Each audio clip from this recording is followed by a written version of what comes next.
Kasih karunia dan damai sejahtera dari Allah Bapa kita dan dari Tuhan Yesus Kristus menyertai kita.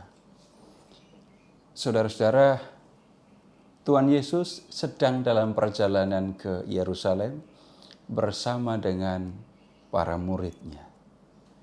Nah, dalam perjalanan ini ada 3 orang datang kepada Yesus dan mau mengikuti dia.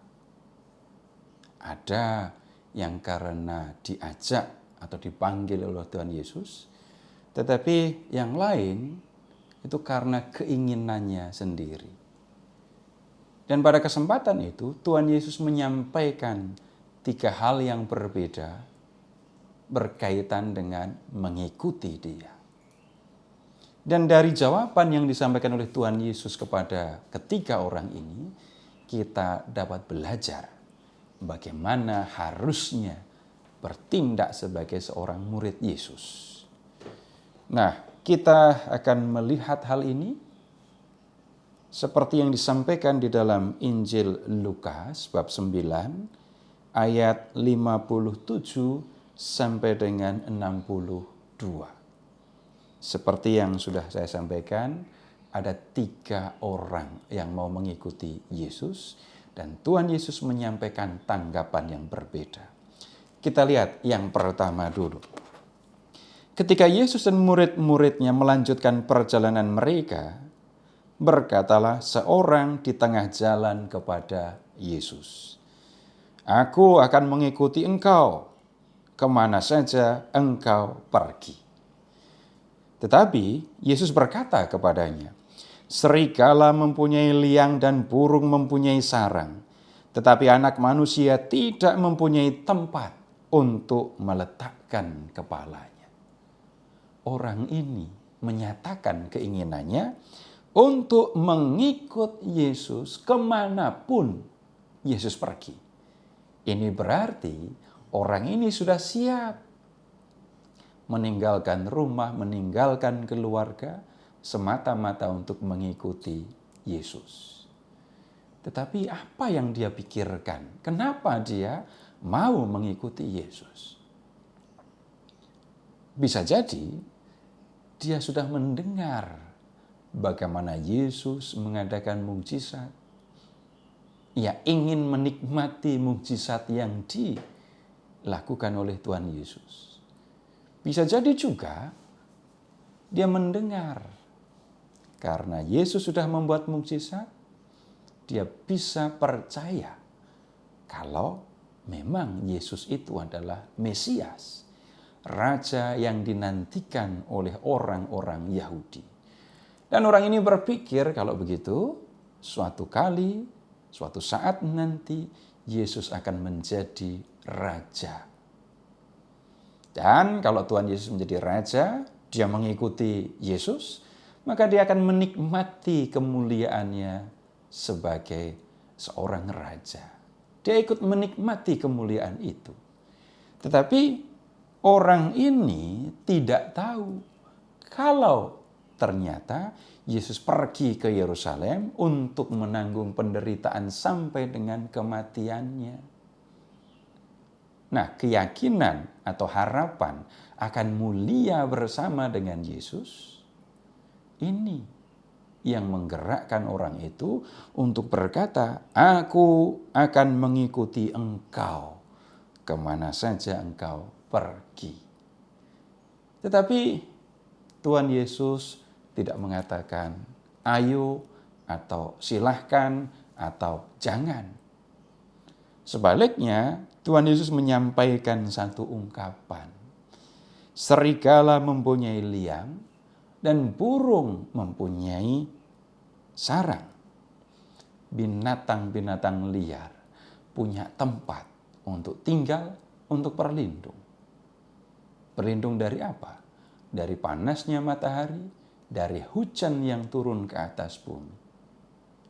Binatang-binatang, seperti serigala, dia punya tempat liang untuk berlindung. Burung punya sarang. Tempat mereka bisa tinggal dengan tenang, dengan nyaman. Tetapi Anak manusia tidak mempunyai tempat untuk meletakkan kepala. Binatang liar saja punya tempat untuk berlindung. Tetapi Yesus tidak punya tempat untuk meletakkan kepala. Padahal dia adalah anak manusia.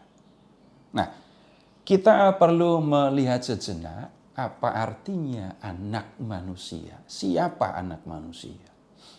Secara sederhana kita bisa mengatakan anak manusia itu adalah raja kerajaan surga. Pribadi yang dipercaya oleh Allah untuk menerima kuasa atas kerajaan surga. Nah, Yesus harusnya tinggal di surga. Dia bisa menikmati kemuliaan surgawi.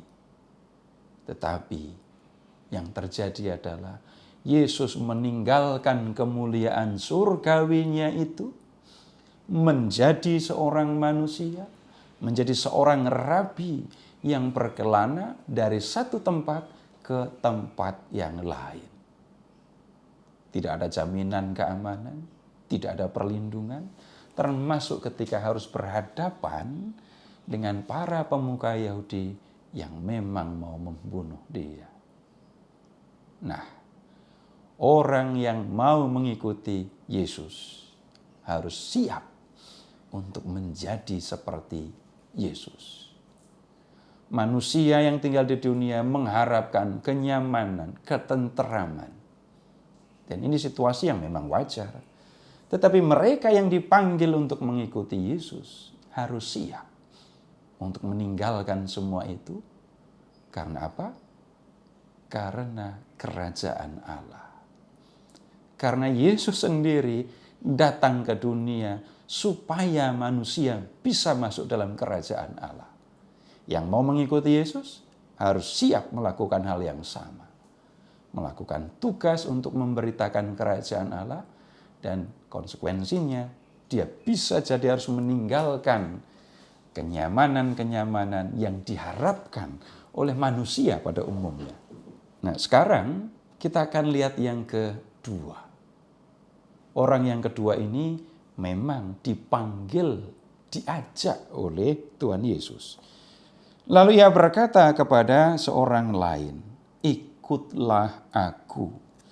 Tetapi orang itu berkata, "Izinkanlah aku pergi dahulu menguburkan Bapakku." Tetapi Yesus berkata kepadanya, "Biarlah orang mati menguburkan orang mati. Tetapi engkau pergilah dan beritakanlah kerajaan Allah di mana-mana." Orang ini dipanggil oleh Tuhan Yesus untuk mengikuti dia. Tetapi orang ini mengatakan mau pergi dahulu untuk menguburkan bapaknya. Tapi pertanyaannya, bapaknya ini sudah meninggal, sudah jadi jenazah, atau masih hidup? Kalau bapaknya itu sudah meninggal, ya orang ini tidak akan ada di hadapan Yesus. Orang ini akan tinggal di rumah mengurus jenazah bapaknya. Kalau nyatanya orang ini ada di hadapan Yesus, maka jelas bapaknya belum meninggal. Kalau dia mengatakan dia mau menguburkan bapaknya lebih dahulu, itu berarti dia akan nungguin bapaknya dulu sampai bapaknya meninggal. Setelah bapaknya meninggal, dia akan menguburkan bapaknya. Dan sesudah itu, baru dia akan mengikuti Yesus. Tindakan yang disebut oleh orang ini, menguburkan orang tua, menguburkan bapak yang sudah meninggal, jelas ini tindakan yang mulia. Tidak bisa dipungkiri, ini tindakan yang mulia. Tetapi Tuhan Yesus menyampaikan hal yang lebih penting dari ini. Dia berkata kepada orang itu, "Biarlah orang mati menguburkan orang mati. Tetapi engkau pergilah, beritakanlah kerajaan Allah di mana-mana." kalimat yang diucapkan oleh Tuhan Yesus ini seringkali dimengerti secara keliru atau bahkan tidak dipahami. Bagaimana mungkin orang mati menguburkan orang mati? Enggak bisa lah. Bagaimana mungkin jenazah menguburkan jenazah? Enggak bisa. Nah, ungkapan yang disampaikan oleh Tuhan Yesus ini harus dimengerti dengan cara yang benar. Ada dua orang mati di sini. Biarlah orang mati menguburkan orang mati. Nah, dua orang mati yang disebut ini tidak sama artinya. Orang mati yang pertama itu menunjuk kepada orang-orang yang tidak percaya kepada Yesus. Orang-orang yang tidak mengikuti Dia. Nah, kemudian orang yang mati kedua itu jenazah sungguhan. Nah, dengan cara demikian Tuhan Yesus mau mengatakan begini, urusan penguburan jenazah, biarlah itu diperhatikan, dilakukan oleh orang-orang yang tidak menerima panggilan khusus untuk mengikuti Yesus.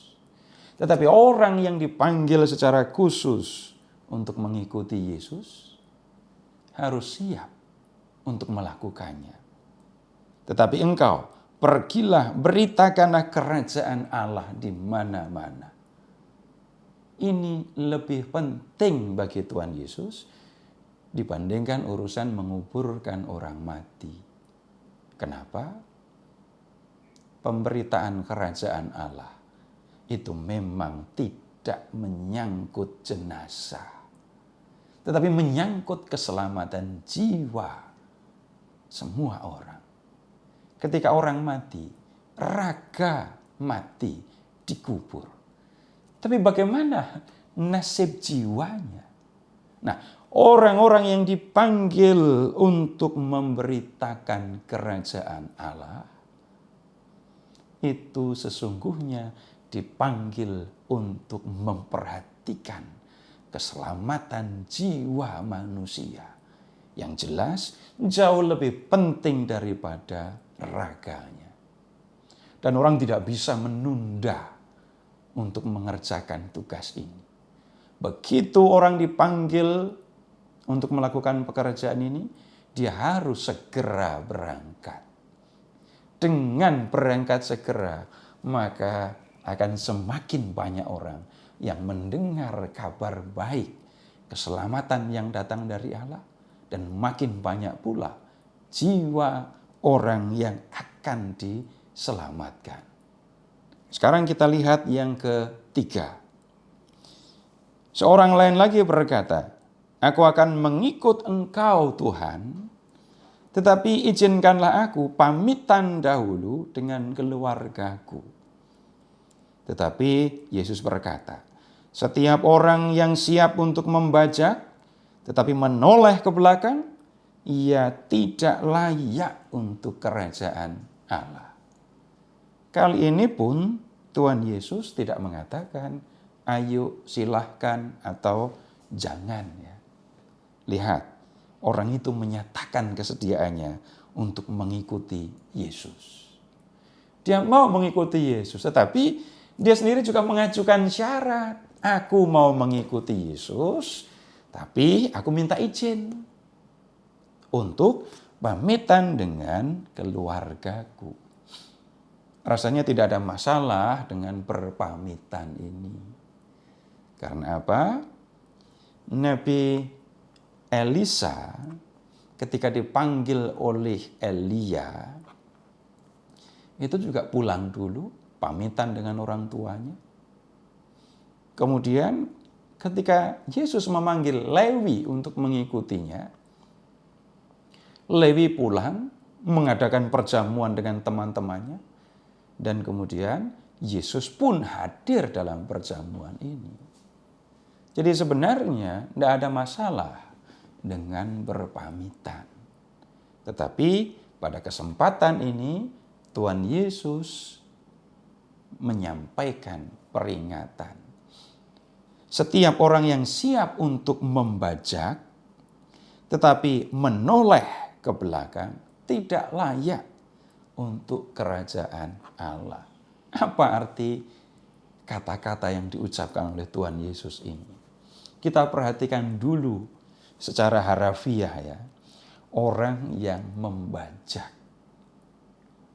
Jadi orang yang membajak itu selalu melihat ke depan. Melihat ke depan. Melihat tanah yang sudah dilewati mata bajak. Dan kemudian mengarahkan mata bajaknya ke tanah yang belum dibajak, belum dilewati mata bajak. Nah, orang yang membajak jangan atau tidak akan menoleh ke belakang. Ngapain juga menoleh ke belakang? Malah ada resikonya. Dia tidak bisa mengarahkan mata bajak. Lalu yang bisa terjadi, tanah yang sudah dilewati mata bajak, dilewati mata bajak lagi.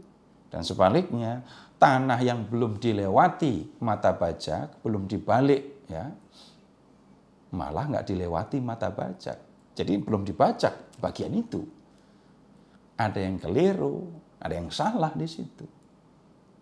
Nah, kemudian Tuhan Yesus menggunakan ungkapan ini untuk mengajarkan bagaimana memperoleh kerajaan Allah.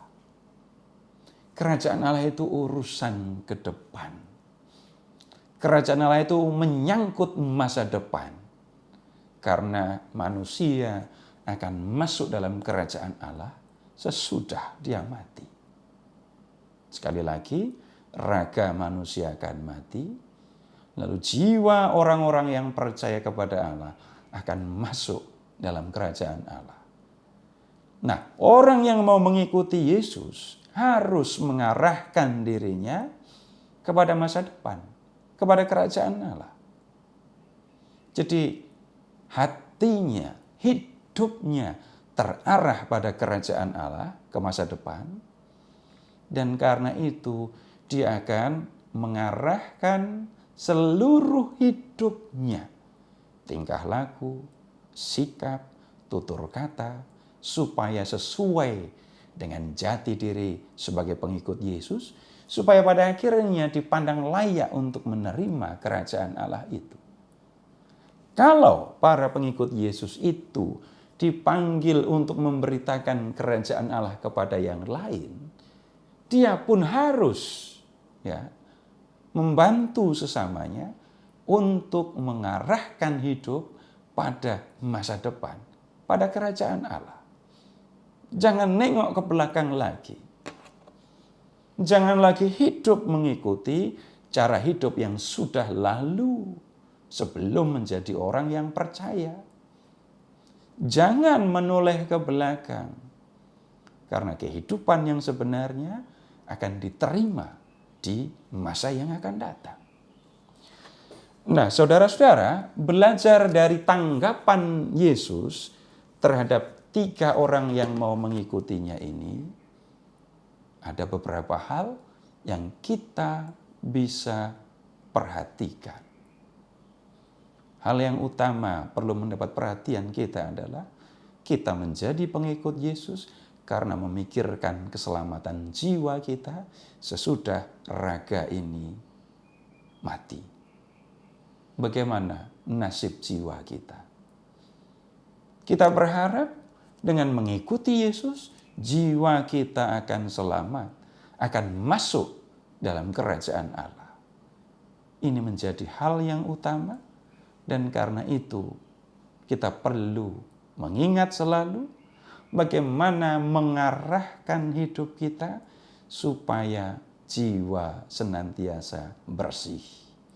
Sehingga pada akhirnya Tuhan memandang kita ini layak untuk menerima kerajaan Allah. Kemudian yang berikut, kabar baik tentang karunia kerajaan Allah ini bukan hanya untuk diri kita sendiri. Berita ini harus disampaikan kepada yang lain. Tujuannya apa? supaya yang lain pun bisa menikmati indahnya kerajaan Allah. Supaya yang lain bisa menikmati betapa bahagianya hidup di dalam kerajaan Allah. Dan untuk itu memang diperlukan orang-orang yang memiliki komitmen untuk membaktikan hidupnya demi kerajaan Allah. Menolong sesama supaya memahami makna kerajaan Allah, supaya bisa mengarahkan hidupnya seperti yang dikehendaki Allah, supaya pada akhirnya semua bisa hidup bahagia di dalam kerajaan Allah itu. Terpujilah Allah yang telah mengasihi kita, yang telah mengaruniakan anaknya yang tunggal untuk menyelamatkan kita, yang telah mengutus Roh-Nya yang kudus untuk menuntun kita di jalan keselamatan.